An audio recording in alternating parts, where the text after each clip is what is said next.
Assalamualaikum warahmatullahi wabarakatuh.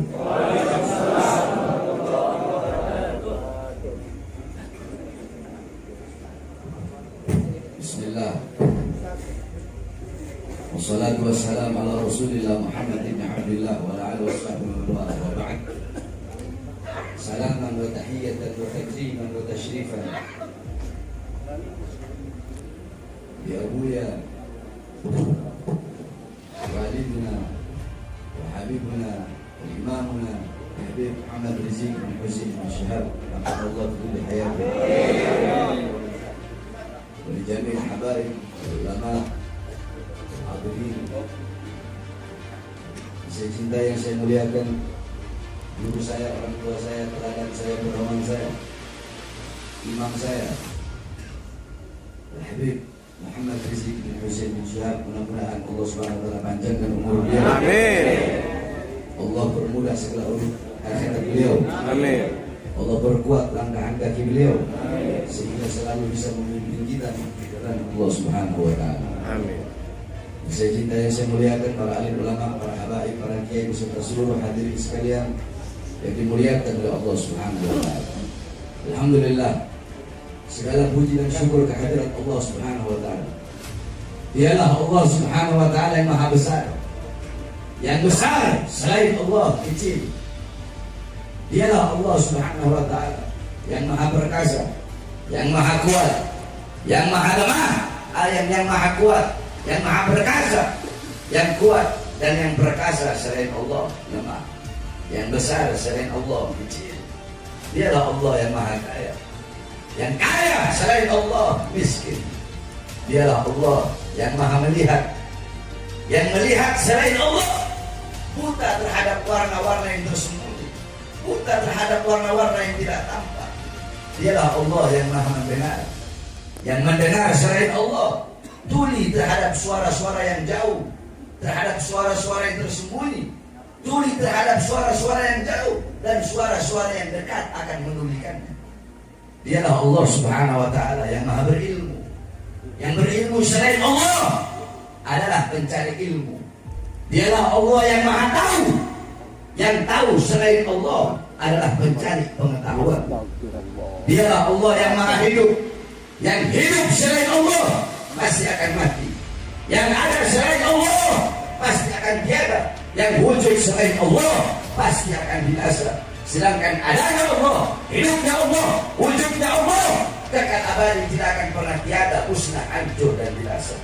Dan dialah Allah yang dimana pada kesempatan yang mulia ini Allah menggerakkan hati kita menggerakkan langkah kaki kita, sehingga kita duduk di majlis yang penuh dengan kasih sayang Allah, penuh dengan rahmat Allah, penuh dengan maghfirah Allah Subhanahu wa taala, yakni majlis ilmunya Allah Subhanahu wa taala. Yang dimana kita yang duduk di sini adalah orang-orang yang telah dipilih oleh Allah Subhanahu wa taala. Saudara-saudara sekalian, kita duduk di sini berkumpul bersama para ulama, berkumpul bersama orang-orang soleh. Jangankan ketika kita masih hidup berkumpul bersama para ulama. Dalam satu kitab diceritakan, dulu di Zambal yang di pemakaman para aulia, di situ dimakamkan Faqih Muqaddam Muhammad bin Ali Ba'aluni. Banyak para habaib, para salafun salih. Dulu ada satu orang fasik, dia suka berbuat dosa. Dia dimakamkan di pemakaman umum tidak mau terima. Akhirnya oleh keluarganya dimakamkan di samping tembok Zambal. Singkat cerita, ada satu wali bermimpi. Di dalam mimpinya, ini orang fasik sedang disiksa oleh Allah, sedang disiksa oleh malaikat Munkar dan Nakir. Diazab karena dia ahli maksiat. Ketika dia sedang diazab, ketika dia sedang disiksa oleh Munkar Nakir, tiba-tiba Faqih Muqaddam Muhammad bin Ali Ba'aluni, Faqih Muqaddam Muhammad bin Ali Ba'aluni, beliau adalah seorang ulama besar, yakni qudwatul muhaqqiqin, tajul a'immati arifin. Beliau adalah datuknya Segaf, Al-Idrus, Al-Habsyi, Al-Attas, Al-Ishab dan lain-lain. Beliau adalah seseorang yang pada umur 7 tahun pernah mengkhatamkan Al-Quran dalam 1 rakaat sholat. Beliau adalah orang yang selama 33 tahun tidak tidur. Ditanya, ya Imam, kenapa kau tidak tidur? Bagaimana aku bisa tidur? Setiap aku melihat ke kanan, aku melihat surga. Setiap aku melihat ke kiri, aku melihat neraka. Setiap aku melihat ke atas, aku melihat arsy Allah Subhanahu wa ta'ala. Beliau dimakamkan di Zanbar. Singkat cerita, ketika orang fasik ini sedang diazab oleh Munkar Nakir, Fagil Muqaddam bangun dari kuburnya, masuk ke kuburnya ini orang dan berkata, ya Munkar wa Nakir ruh, wahai Munkar Nakir pergi, jangan kau siksa ini orang, jangan kau azab ini orang. Kenapa? Kau azab dia, kau siksa dia, kau pecut dia, teriakan dia, mengganggu zikirku kepada Allah Subhanahu wa ta'ala. Pergi Munkar Nakir, orang tersebut tidak jadi disiksa hanya karena kuburnya dekat dengan kubur orang soleh. Kuburnya dekat dengan kuburnya ulama. Dia bukan semasa hidupnya dekat dengan ulama, udah mati baru dekat sama kuburnya aja dekat.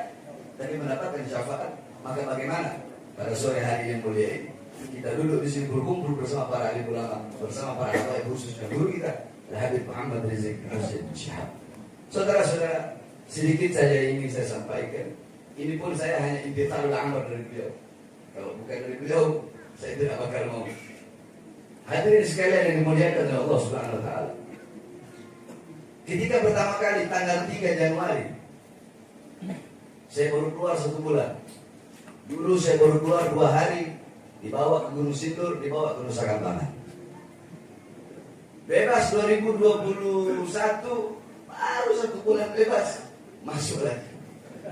Tanggal 3 Januari.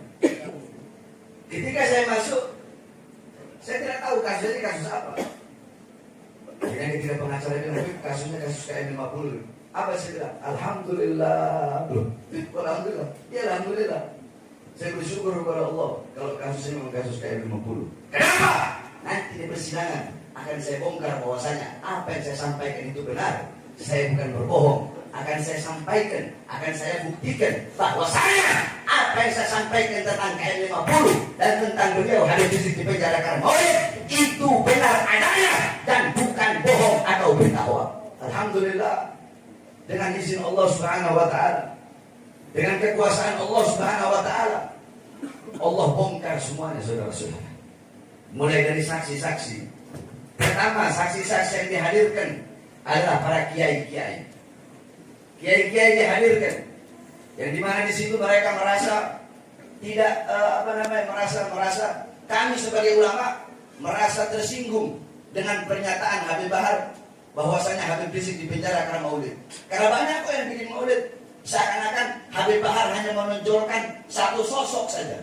Siapa itu? Yaitu Habib Rizik. Jadi seakan-akan Habib Bahar mengkultuskan cucu Nabi Muhammad, itu Habib Rizik Hussein Syihab. Karena yang Habib Bahar bahas dalam ceramah hanya Habib Rizik saja. Dan itu pernyataan seorang doktor, pernyataan seorang profesor, seorang doktor profesor, tapi otaknya dangkal kalau berpikir seperti itu, saudara-saudara. Kenapa dangkal? Ceramah saya membahas Habib Rizik, kata dia, mengkultuskan. Ceramah saya membahas Habib Rizik, katanya saya hanya mengkultuskan satu ulama saja. Padahal yang membedakan tidak ada Arab. Dia bawa Arab. Tidak ada Arab, tidak ada ini. Semua sama di mata Allah. Dia bawa ayat inna akramakum minallahi atqakum. Kalimatul haq uridu bihal batil.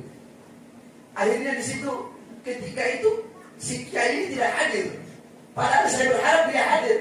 Akhirnya hadir kiai lain, saya bertanya, wahai kiai, saya mau tanya sama kau.